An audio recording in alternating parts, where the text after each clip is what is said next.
नमस्कार, मैं प्रद्युमन जोशीला।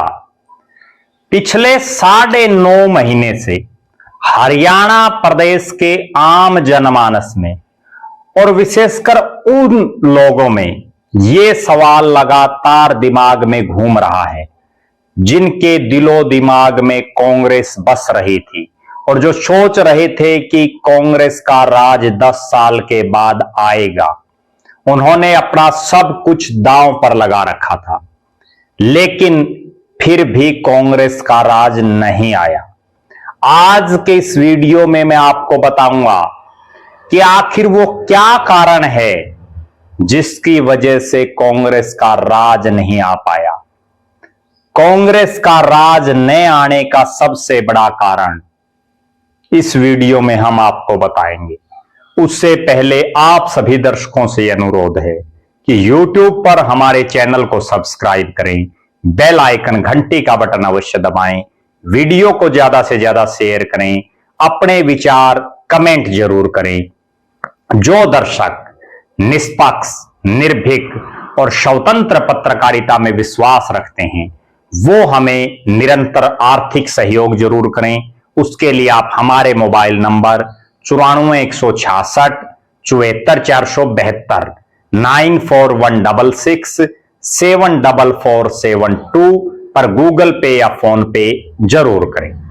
अब हम आपको जो बता रहे हैं, हरियाणा प्रदेश के तमाम 10 के 10 लोकसभा क्षेत्रों का विश्लेषण आपके बीच में करेंगे। आपके बीच में आपको बताएंगे कि आखिर वो क्या कारण रहे जिनकी वजह से इतनी आंधी में भी कांग्रेस का राज नहीं आ पाया, उस हालात में भी राज नहीं आ पाया जब सत्ता में होते हुए भारतीय जनता पार्टी और केंद्र में मोदी देश के तीसरी बार प्रधानमंत्री बनने के बावजूद बीजेपी के नेता अपनी पार्टी को छोड़ करके कांग्रेस में शामिल हो रहे थे। वो कांग्रेस की हवा देख रहे थे। भले ही केंद्र में बीजेपी की सरकार बन गई थी, लेकिन उसके बावजूद हरियाणा के बहुत से भाजपाई कांग्रेसी बन गए थे, केवल इस कारण कि हरियाणा में आंधी थी कांग्रेस की। आज के वीडियो की हम शुरुआत जो ये 10 के 10 लोकसभाओं के एपिसोड आपके बीच में लेकर के आएंगे, उनकी शुरुआत हम कर रहे हैं हरियाणा के राजनीतिक रूप से बहुत महत्वपूर्ण लोकसभा क्षेत्र हिसार से। आखिर हिसार में वो कौन सा कारण रहा जिसकी वजह से कांग्रेस पार्टी यहां की ज्यादातर सीटें हार गई। हिसार लोकसभा क्षेत्र में बहुत से कांग्रेस की टिकटों के दावेदार थे। कुछ एक उदाहरण मैं आपको बताऊंगा जिनसे आपको यह समझ आ जाएगा कि असली बीमारी की जड़ कहां है, आखिर कांग्रेस क्यों हारी। और उससे पहले एक कड़वी बात और मैं बताता हूं, जिस घर में ज्यादा चौधरी हों वो घर तरक्की नहीं कर सकता।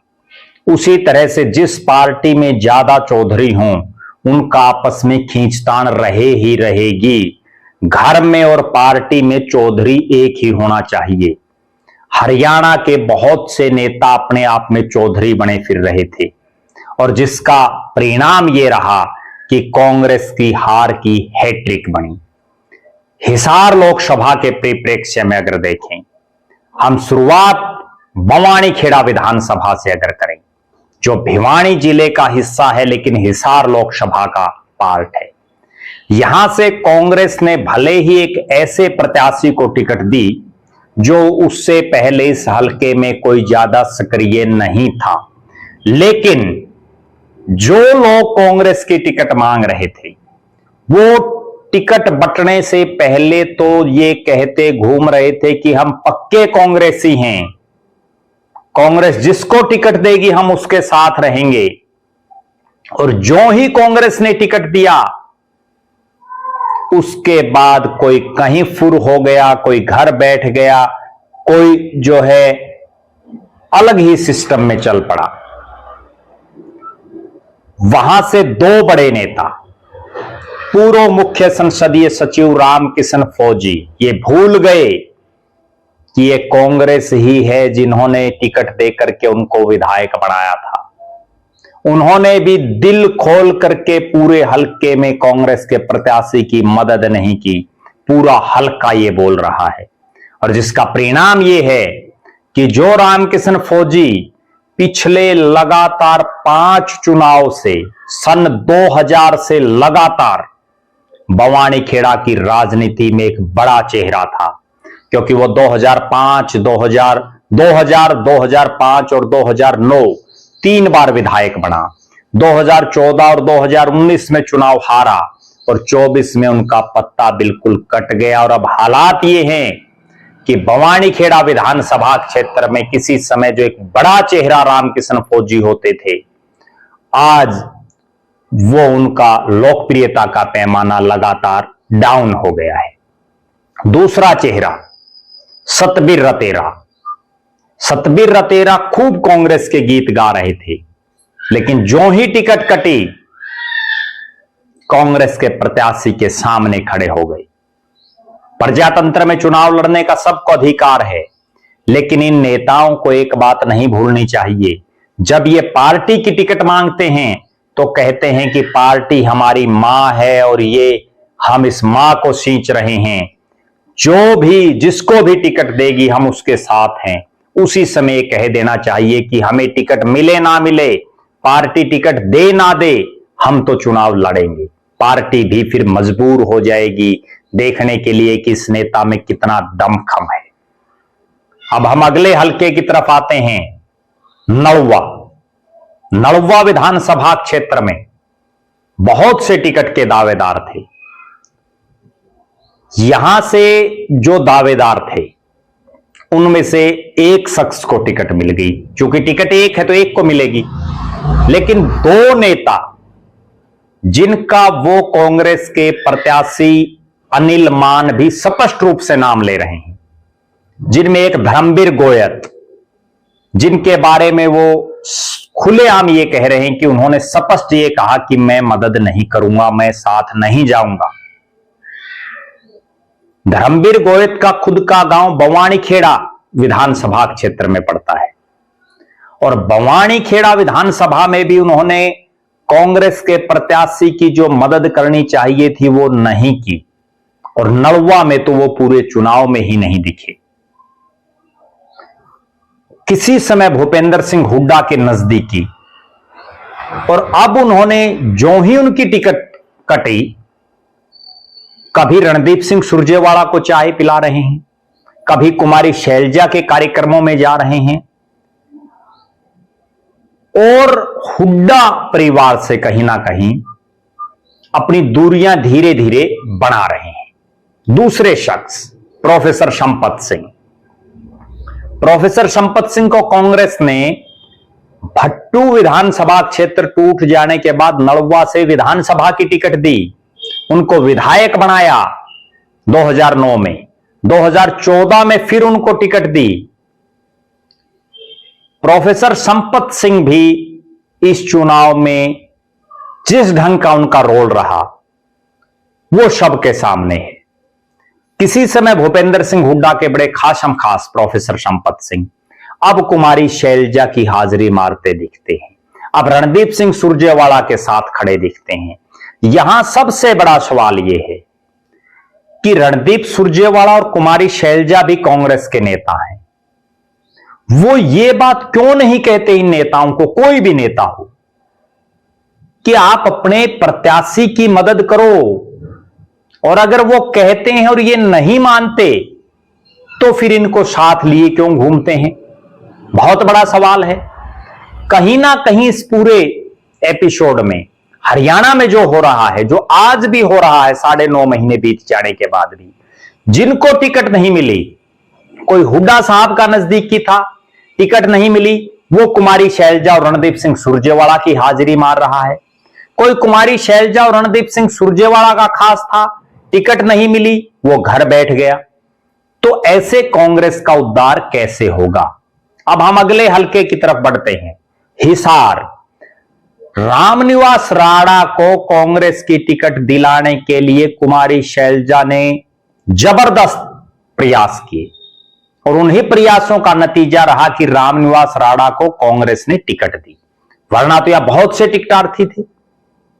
और जैसे ही रामनिवास राणा को टिकट मिली, वो चुनाव हारे, वो बीजेपी में फुर हो गए। तो कुमारी शैलजा को यह कम से कम समझना चाहिए कि जिस शख्स को आप टिकट दिला रही हैं वो पार्टी के प्रति भी कोई समर्पित है या नहीं। वो जिनको आपने कांग्रेस के पक्के जो समर्पित जो नेता हैं उनकी टिकट काट करके रामनिवास राणा को टिकट दी। रामनिवास राणा तो पक्के कांग्रेसी नहीं थे, वो तो पहले हजका में थे, हरियाणा जनहित कांग्रेस बीएल, कुलदीप बिश्नोई का झंडा उठाए हुए थे। उनको टिकट देकर के कांग्रेस पार्टी ने कांग्रेस के समर्पित सिपाहियों को जो है दरकिनार किया। उसके बावजूद कांग्रेस की टिकट मिलने के बाद, चुनाव हारने के बाद उनका बीजेपी में जाना अपने आप में बहुत बड़े सवाल खड़े कर रहा है कि आखिर कुमारी शैलजा किस नेता के लिए टिकट दिलवाने के लिए प्रयासरत थी। इसी तरह से हम बरवाड़ा में आ जाते हैं और हिसार में एक बात हम और भी ऐड कर सकते हैं कि रामनिवास राणा जब कांग्रेस के प्रत्याशी थे तो यहां से जो और बाकी दावेदार थे उन्होंने कितनी मदद की। बरवाड़ा की अगर बात करें, रामनिवास घोडेला ने चुनाव हारने के बाद एक बात कही थी कि कांग्रेस में कुछ नहीं होना, यहां अगर ऊपर शिकायत भी कर दे तो उसका भी कोई समाधान नहीं होता, शिकायत देने का क्या फायदा। उन्होंने जिन नेताओं के नाम लिए, बार बार लिए, अब भी ले रहे हैं, वो उन पर क्या कार्रवाई कांग्रेस ने की। जब कोई कार्रवाई ही कांग्रेस नहीं कर रही तो फिर फायदा क्या है। हांसी विधानसभा में आ जाइए, हम मानते हैं कि कांग्रेस ने एकदम से पुराने जेजेपी के नेता को ला करके टिकट दे दिया, लेकिन समर्पित कांग्रेसी वही होता है जो पार्टी के साथ खड़ा है, या वो पहले ही कह दे कि हम तो अवसरवादी हैं। मैं एक बात और बिल्कुल स्पष्ट कर देता हूं, जो भी शख्स राजनीति में आता है, तन मन धन से खर्चा लगाता है, अपना टाइम खराब करता है, कीमती पैसे लगाता है, और सबकी ये इच्छा होती है कि वो विधायक बने, सांसद बने, मुख्यमंत्री बने, मंत्री बने और बड़े पदों पर जाए, सबकी इच्छा होती है और सब अवसर की तलाश में रहते हैं, इसमें भी कोई दो राय नहीं, और ये सही भी है, होना भी चाहिए। लेकिन उनको ये कहना चाहिए कि हमारे में दमखम है, अगर पार्टी टिकट देगी तो ठीक, नहीं देगी तो हम लड़ेंगे चुनाव। अंदर खाने क्यों पार्टी के साथ विश्वासघात करें। वो कहते हैं ना कि विष दे दें, लेकिन विश्वास दे दिया तो फिर विश्वासघात नहीं करना चाहिए। हांसी में तो गिनती ही नहीं है, पता नहीं कितने के नेता हैं जिन्होंने सही ढंग से प्रत्याशी की मदद नहीं की। कांग्रेस का प्रत्याशी खुलेआम बोल रहा है, लेकिन कोई नहीं सुनने वाला, एक नेता पर भी कार्रवाई नहीं हुई। उकलाना आ जाइए, ठीक है विधायक जीत गया नरेश सेलवाल, लेकिन कुमारी शैलजा का खुद का गांव, खुद का घरी हल्का, उनके कितने समर्थकों ने कुमारी शैलजा की मदद की, कुमारी शैलजा के कितने समर्थकों ने नरेश सेलवाल की मदद की, बहुत बड़ा सवाल है। और हर तरफ चुप्पी है। आदमपुर को लेकर के हम ये जरूर कह सकते हैं कि वहां के जो कांग्रेसी थे उन्होंने, चूंकि प्रत्याशी ऐसा था जो आदमपुर से टिकट ही नहीं मांग रहा था, उसको टिकट मिली और वो चुनाव जीत गया। नारनौंद के प्रत्याशी की बात कर लें, बहुत से दावेदार ऐसे थे जो चुनाव में कहीं दिखे ही नहीं। और उचाना में तो खुलेआम चौधरी बीरेंद्र सिंह और ब्रिजेंद्र सिंह सरेआम बोल रहे हैं कि किस तरह से उनको हराने का काम किया गया। कुल मिलाकर के यह कहा जा सकता है कि इस कांग्रेस का उद्धार होगा कैसे आएगा राज, जब 9.5 महीने बीत जाने के बाद जिन नेताओं ने कांग्रेस के प्रत्याशियों का सही ढंग से साथ नहीं दिया, जिन टिकट के प्रबल दावेदारों ने कांग्रेस के प्रत्याशी, अधिकृत प्रत्याशी की सही ढंग से सपोर्ट नहीं की और जिनके बारे में वो सरेआम बोल रहे हैं, आखिर उन पर कोई एक्शन क्यों नहीं ले रही पार्टी? एक तरफ तो राहुल गांधी कह रहे हैं कि संगठन सृजन अभियान कार्यक्रम के तहत जो लंगड़े घोड़े हैं उनकी हम जो है देख रहे हैं कौन कौन है, बाराती घोड़ा कौन है, बोझा ढोने वाला कौन है, जंगी घोड़ा कौन सा है, तमाम घोड़ों की पहचान करने की बात कह रहे हैं। और यह भी कह रहे हैं कि कांग्रेस में बीजेपी के स्लीपर सेल हैं, वो लोग हैं जो भारतीय जनता पार्टी के लिए काम कर रहे हैं। लेकिन उनको यह भी तो सोचना चाहिए, 9.5 महीने बीत जाने के बाद आपने एक शख्स के ऊपर भी पूरे हरियाणा प्रदेश में कार्रवाई की हो, हिसार लोकसभा में किसी पर कार्रवाई की हो, कार्रवाई छोड़िए किसी को नोटिस तक कांग्रेस ने दिया हो कि भाई ये हमारा अधिकृत प्रत्याशी है और उसने आपके ऊपर ये कहा है कि आपने सही ढंग से मदद नहीं की या आपने हमारी अधिकृत प्रत्याशी की खिलाफत की है, कोई नहीं बोल रहा। ऐसे इस कांग्रेस का कैसे उद्धार होगा? राहुल गांधी को सबसे पहले जिला प्रधान तो जब बनेंगे तब बनेंगे, उससे पहले इन लोगों की पहचान करनी चाहिए, क्योंकि मेरे पास जो सूचना है हिसार लोकसभा क्षेत्र में भी वो शख्स जिला प्रधानी के लिए दावा ठोक रहे हैं, जिला प्रधान के लिए आवेदन कर रहे हैं, जिनके ऊपर कांग्रेस पार्टी के अधिकृत प्रत्याशी ये कहते हैं कि इन्होंने हमारी मदद नहीं की।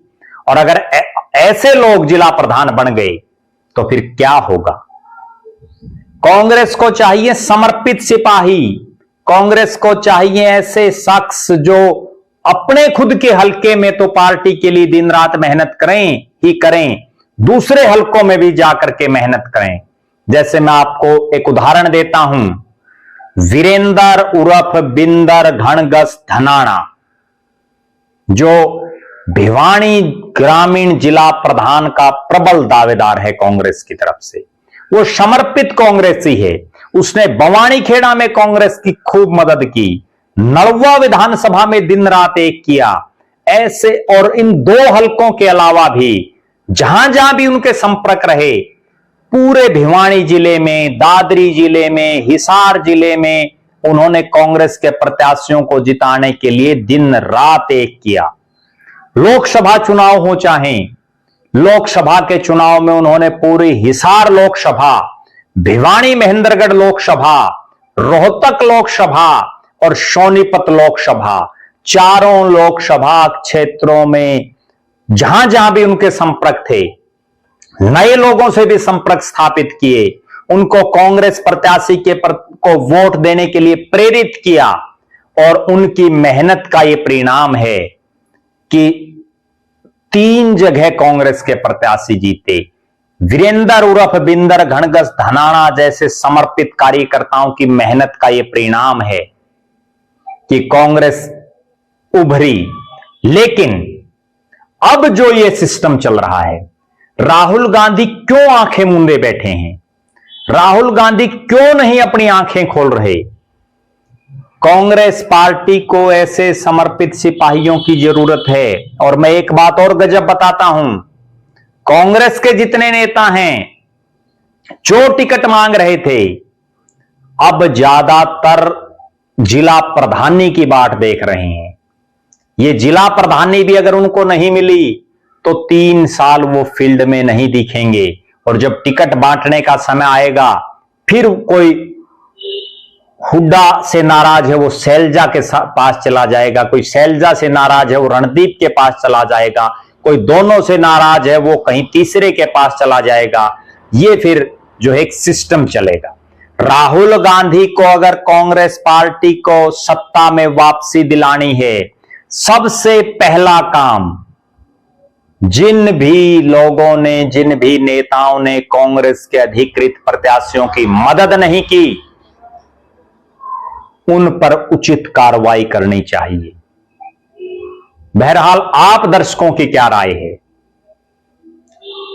आप अपने अपने हलके से जरूर कमेंट करें कि आपका पार्टी का जो अधिकृत प्रत्याशी था उसकी किस नेता ने सही ढंग से मदद नहीं की। आप यह भी कमेंट करें कि कांग्रेस पार्टी को आपके विधानसभा क्षेत्र में कौन नेता उभार सकता है। आप ये भी कमेंट करें कि क्या राहुल गांधी में है इतना मादा जो इतना बड़ा एक्शन ले सके। और आप ये भी कमेंट करें कि जिस तरह से कांग्रेस की गुटबाजी है वो 9.5 महीने में तीसरी हार के बाद भी जो खत्म नहीं हुई, क्या वो खत्म हो सकती है या ये नहीं खत्म होगी। लगातार हमारे साथ बने रहें। हमारे फेसबुक पेज को लाइक और फॉलो करें, यूट्यूब पर चैनल को सब्सक्राइब करें, बेल आइकन घंटी का बटन अवश्य दबाएं, वीडियो को ज्यादा से ज्यादा शेयर करें, अपने विचार कमेंट जरूर करें। जो दर्शक आर्थिक रूप से सक्षम हैं वो हमें आर्थिक सहयोग करें। बहुत बहुत धन्यवाद। आपका अपना प्रद्युमन जोशीला।